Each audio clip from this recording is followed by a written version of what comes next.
तो पार्ट 1 में हमने कंप्लीट किया था इंट्रोडक्शन ऑफ मैट्रिक्स डेफिनेशन, ठीक है। और इसके अलावा हमने ऑर्डर ऑफ मैट्रिक्स, ठीक है, सिंबल भी देखा था कि क्या सिंबल होता है मैट्रिक्स का, डिनोट कैसे करते हैं हम, वो सब देखा था। तो इसका अनदर एग्जांपल है, ये देखते हैं। तुम्हारे क्या है, हमें इसमें क्वेश्चन दिया गया है जिसमें क्या है AIJ और ब्रैकेट 6 × 7, यानी कि 6 क्या है रो, 7 क्या है कॉलम, ये हमारा क्वेश्चन है। तो देखो यार इसका मैट्रिक्स कैसा बनेगा, इसका मैट्रिक्स ऐसा बनेगा,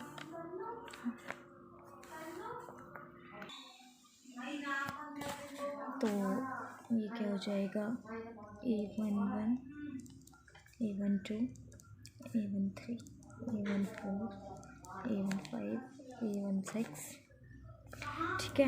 हमारे कॉलम कितने थे, A17 कॉलम्स थे ना हमारे, 6 रोज़ थी। तो ये हो गए हमारे कॉलम, रोज़ बना लेते हैं 6, A21, 31, A41, A51 और A61, A22, A23, A24, A25, A26, A27, ये पूरा होता जाएगा, ये 37, A47, ठीक है। ऐसे करके ये पूरा इसमें हम लिख लेंगे। जैसे A31 है तो A32 आ जाएगा यहाँ, क्योंकि A32, तो देखो A32 को अगर मैं इसको लेके आपको समझाऊँ तो ये क्या हो जाएगा, A32 है, ये थर्ड रो और सेकंड कॉलम है, ठीक है।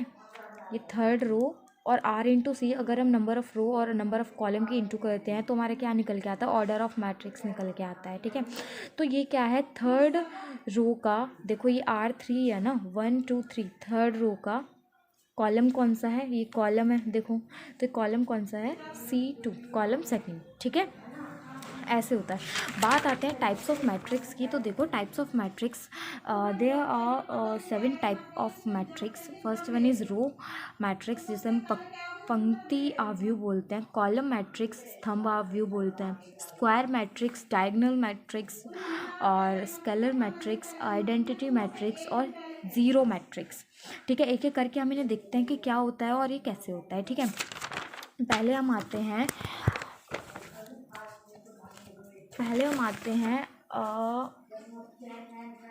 कॉलम मैट्रिक्स पर, ठीक है। कॉलम मैट्रिक्स, ठीक है। कॉलम मैट्रिक्स क्या होती है, ऐसा मैट्रिक्स, ठीक है, एक ऐसा मैट्रिक्स जिसमें क्या होता है, कॉलम क्या होता है, केवल एक होता है, जिसमें कॉलम क्या होता है, कॉलम सिर्फ एक होता है। ऐसे मैट्रिक्स को हम कॉलम मैट्रिक्स बोलते हैं। फॉर एग्जांपल हमें एक मैट्रिक्स दिया हुआ है, ठीक है, जो कि 0 रो 3 -1 और 1/2, ये हमारा क्या एक मैट्रिक्स दिया गया है। इसमें देखो ये क्या है, कॉलम एक है बट रो हमारी 1 2 3 4 है, ठीक है। तो ये क्या हो जाएगा, 4 × 1, जिसको रो कितनी भी हो इट डजेंट मैटर, कॉलम सिर्फ एक होना चाहिए, ठीक है। कॉलम कितना होना चाहिए, सिर्फ एक होना चाहिए, रो कितनी भी हो। तो ये हमारा हो गया कॉलम मैट्रिक्स, ठीक है। कॉलम मैट्रिक्स एक बार मैं फिर से बता देती हूँ, ऐसा मैट्रिक्स जिसमें हमारा कॉलम एक हो और रो चाहे कितने भी हो, it doesn't matter, but column हमारा एक होना चाहिए। ऐसे मैट्रिक्स को हम कॉलम मैट्रिक्स बोलते हैं। फॉर एग्जांपल ये इसमें रो हमारी 4 है, ठीक है, कॉलम बट एक ही है, ये मैट्रिक्स हमारा क्या कहलाता है, ये हमारा कॉलम मैट्रिक्स कहलाता है। नेक्स्ट हम चलते हैं रो मैट्रिक्स की तरफ। तो रो मैट्रिक्स क्या होता है, देखो रो मैट्रिक्स जिसे हम स्तंभ पंक्ति आव्यूह भी बोलते हैं। तो देखो एक ऐसा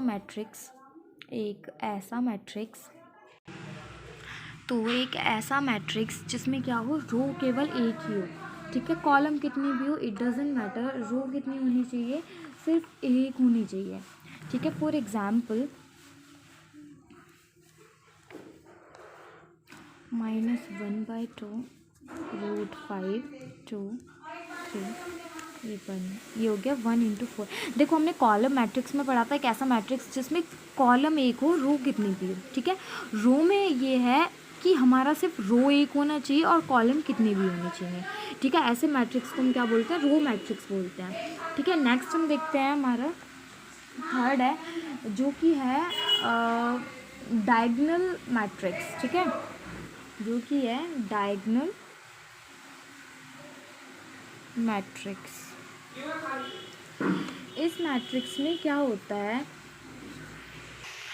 इसमें क्या होता है कि एक डायगोनल मैट्रिक्स, ठीक है, मेन डायगोनल मैट्रिक्स को छोड़ के बाकी के जितने भी अवयव हमारे एक मैट्रिक्स में प्रेजेंट होते हैं वो सारे के सारे क्या हों, ज़ीरो हों।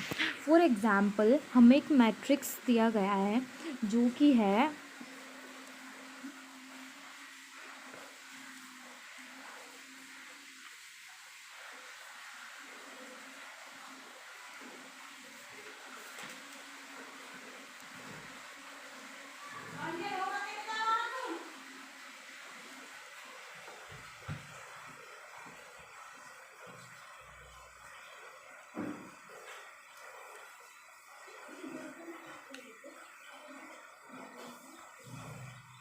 ठीक है, ये हमारा क्या है, मैट्रिक्स है। इसमें हमारा क्या होता है कि हमारा मेन डायगोनल मैट्रिक्स, ये हमारा क्या हुआ, मेन डायगोनल मैट्रिक्स हुआ। इसको छोड़ के बाकी के जितने भी तत्व और अवयव हमारे उसमें होंगे, मैट्रिक्स में होंगे, वो सारे क्या हों, ज़ीरो होने चाहिए। एक ऐसे मैट्रिक्स को हम डायगोनल मैट्रिक्स कहते हैं, ठीक है। देखो जैसे कि ये सारे हमारे क्या हैं, ये हमारे ज़ीरो हैं, ये सारे हमारे क्या हैं, ज़ीरो है, सिर्फ इसे छोड़ के। ये हमारे क्या है, मेन डायगोनल मैट्रिक्स, ठीक है। नेक्स्ट हम देखते हैं scalar matrix. Scalar matrix, scalar matrix मतलब हिंदी में से बोलते हैं अदिश आव्यूह। अदिश आव्यूह ये एक ऐसा मैट्रिक्स है जिसमें क्या होता है, विकर्ण आव्यूह को छोड़कर बाकी के सारे जो अवयव होते हैं वो क्या हो, ज़ीरो हो। जो हमारा विकर्ण आव्यूह है वो सेम हो और बाकी सब ज़ीरो हो। देखो फॉर एग्ज़ाम्पल हमारा क्या होता है,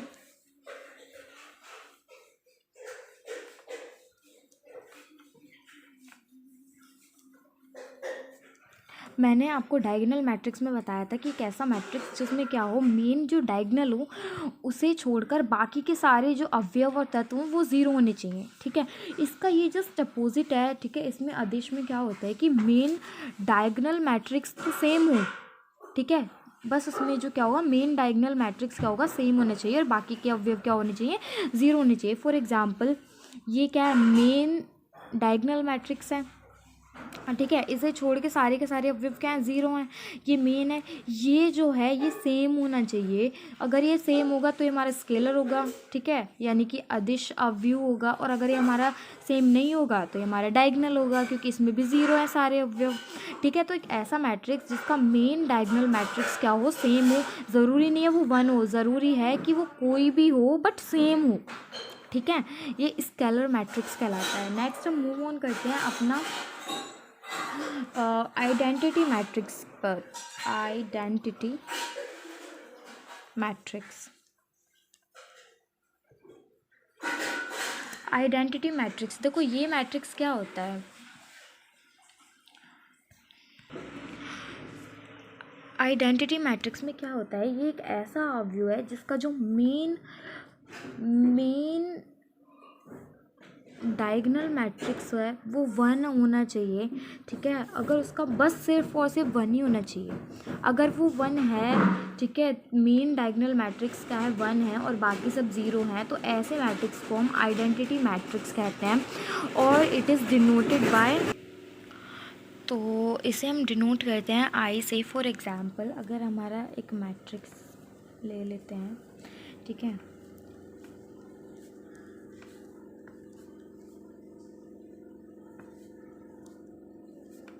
ये क्या है, मेन डायगोनल मैट्रिक्स, ठीक है। ये हमारा अगर सिर्फ और सिर्फ वन है तो ये हमारा आइडेंटिटी मैट्रिक्स होगा और बाकी के जो अवयव हैं वो ज़ीरो हैं, ठीक है। तो ये क्या होगा, हमारा आइडेंटिटी मैट्रिक्स होगा। और हाँ याद रखना, आइडेंटिटी मैट्रिक्स यानी कि एक ऐसा अवयव जिसका मेन डायगोनल मैट्रिक्स वन हो, तो उसे हम रिप्रेजेंट करते हैं कैपिटल आई से, ठीक है। कैपिटल आई से। और अगर हमारा ऐसा एक मैट्रिक्स जिसका मेन डायगोनल मैट्रिक्स सेम हो, डजेंट मैटर कोई भी नंबर हो बट सेम हो, सिर्फ और सिर्फ सेम हो, वो स्केलर होगा। और ऐसा मैट्रिक्स जिसका मेन डायगोनल मैट्रिक्स को छोड़कर बाकी सारे के सारे अवयव ज़ीरो हों, ऐसा मैट्रिक्स हमारा डायगोनल मैट्रिक्स कहलाता है। ठीक है, तीनों का तीनों क्लियर है। डायगोनल, स्केलर और आइडेंटिटी। डायगोनल मैं दोबारा बता देती हूँ, एक ऐसा मैट्रिक्स जिसका मेन डायगोनल छोड़ के बाकी सारे अवयव ज़ीरो हों वो डायगोनल कहलाता है। स्केलर वो कहलाता है जिसका मेन डायगोनल मैट्रिक्स क्या हो, सेम हो, बाकी सब ज़ीरो हों, वो स्केलर कहलाता है। और आइडेंटिटी में क्या होता है, जिसका मेन डायगोनल मैट्रिक्स क्या होता है, 1 होता है। ठीक है, ये स्केलर हो गया। बाकी का ये हमारे टाइप्स थे, ये हमने कंप्लीट कर लिया। एक और रह गया है, हाँ, ज़ीरो मैट्रिक्स। ज़ीरो मैट्रिक्स में क्या होता है कि देखो तो फॉर एग्ज़ाम्पल, हाँ एक रह गया था ज़ीरो मैट्रिक्स। ज़ीरो मैट्रिक्स में क्या होता है, एक ऐसा मैट्रिक्स जिसके सारे अवयव और तत्व क्या हों, ज़ीरो हों। ठीक है, जिसके सारे के सारे अवयव तत्व क्या हो, ज़ीरो हों, यानी कि जितने भी उसमें नंबर ऑफ़ रोज़ हों और जितने भी नंबर ऑफ़ कॉलम्स हों वो सारे के सारे क्या हों, ज़ीरो हों। ऐसे मैट्रिक्स को हम ज़ीरो मैट्रिक्स कहते हैं। For example